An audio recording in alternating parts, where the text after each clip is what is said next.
hospital when two of them would be their sister and their aunt to the other two. She let me call her Aunt Lori, as I call the other two aunts. I don't have an aunt. And so, well, technically I do, but she won't talk to me. But so I would talk to her in millennial. So I have graciously been granted to have some aunts in my life. Now, let me go back to, I'm not even sure the timeline. I think it was like 3 weeks ago. Does that sound about, is it only 2? Okay.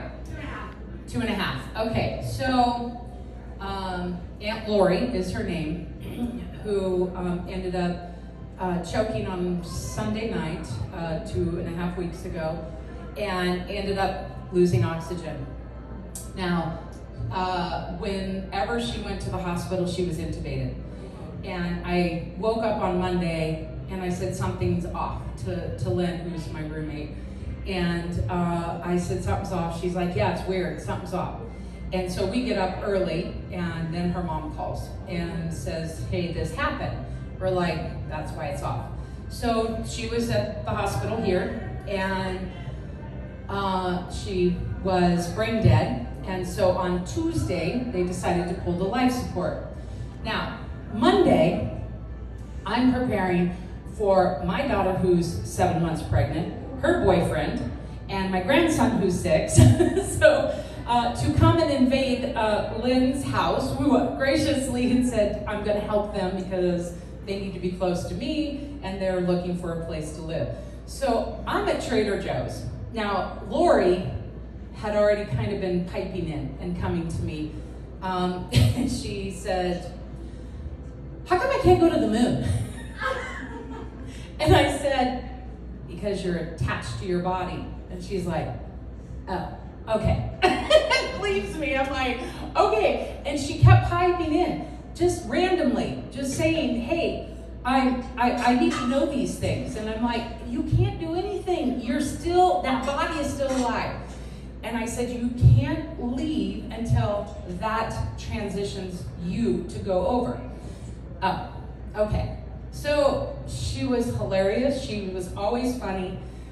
And she showed up, and yes, I'm going to use this word, these hideous looking muumuus. I mean, if you could, they just were huge, the colors, as someone else had mentioned, there looked like gold rope around her neck. I mean, they just were out there. It's like, you wouldn't even fit in Hawaii wearing that. And it was very intentional. That's Lori. So I'm at Trader Joe's, and I'm back and forth. I'm forgetting this and I'm forgetting that. She keeps talking to me, and I'm like, Lori, I came here for one thing. Lynn asked me to get one thing, and I can't even remember what it is. And she yells in my head. She's like, Prosecco!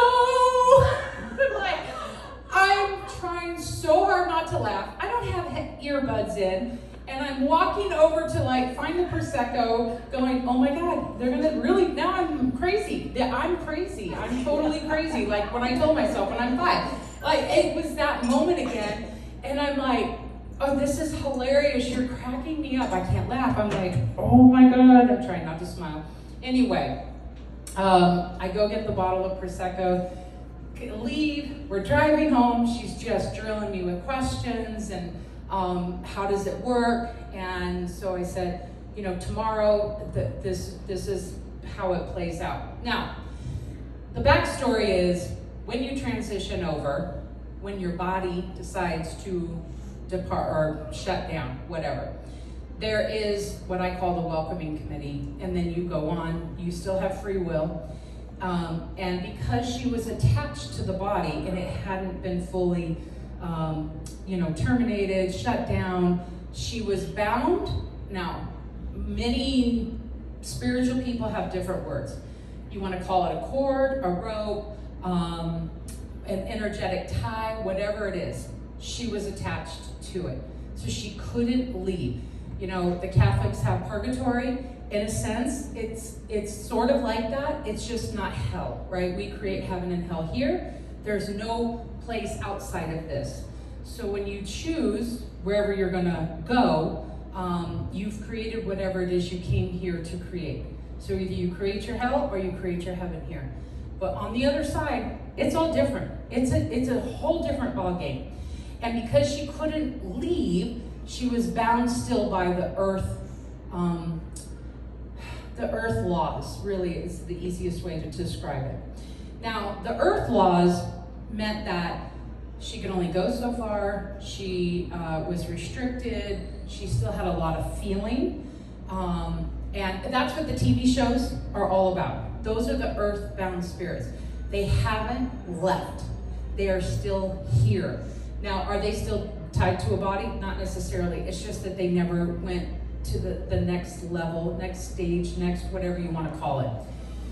So when I kept saying, we're going to be there on Tuesday, Lynn and I are going to be there, we ended up going, the whole family was there, and I was fine until it was time, and then I'm like, okay, the energy's too big. I can't sit, I can't, like, I wanted to pace the room so bad, and you know, telling the story, not knowing they were coming is changing how hard it is to recap it. And it was the most beautiful moment, because I have seen, so when I first started remembering, I'm a proverbial 4-year-old. Why?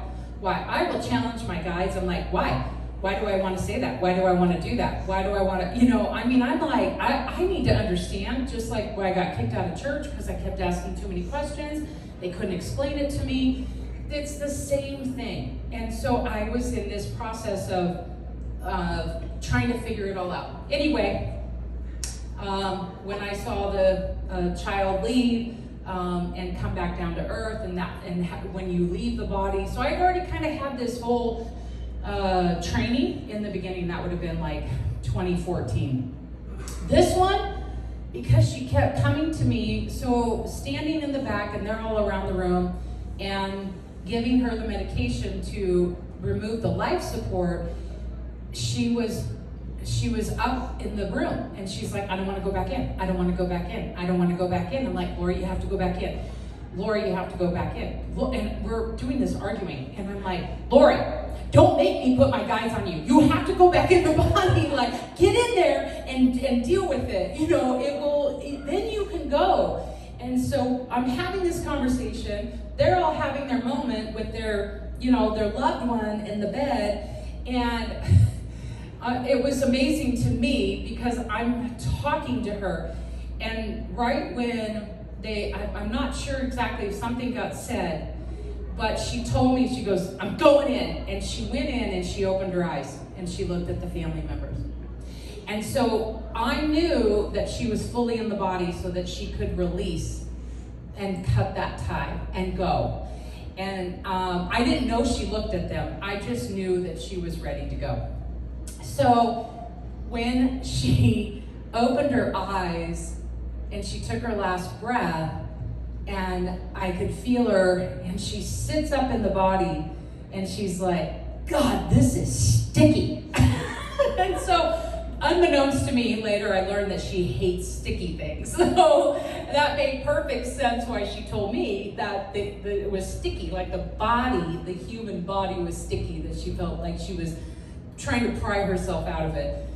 And when she decided to leave, she was in another moo-moo, and she was going up this escalator, and she was doing this jiggity, which she had already been doing to family members prior, the day before. And so she was dancing on this escalator. Now, Lynn's dad had passed, and he showed up, and I'm like, what are you doing here? Not that they're not relatives, but the way he was like, come on, right here. Come on, like, well, are you directing traffic or are you helping her? Like, it was so random. And then she's just doing her little dance, like all the way up the escalator, like, look at me, I'm free, in this moo-moo. I cannot tell you how hideous this moo-moo looked on her. And she didn't care, and so she goes up, and then John, Lynn's dad, disappears, and then the welcoming committee is there, but all I see is hands. And I mean, there's so many hands just welcoming her. And I'm like, that is amazing. It's amazing when we transition over, that every experience might be different. There's so many books out there about people telling the stories. And, in talking to people, and I do my one-on-one sessions, and every one is not the same. There's no set, and this is my experience, this is my teaching, this is what I've been shown.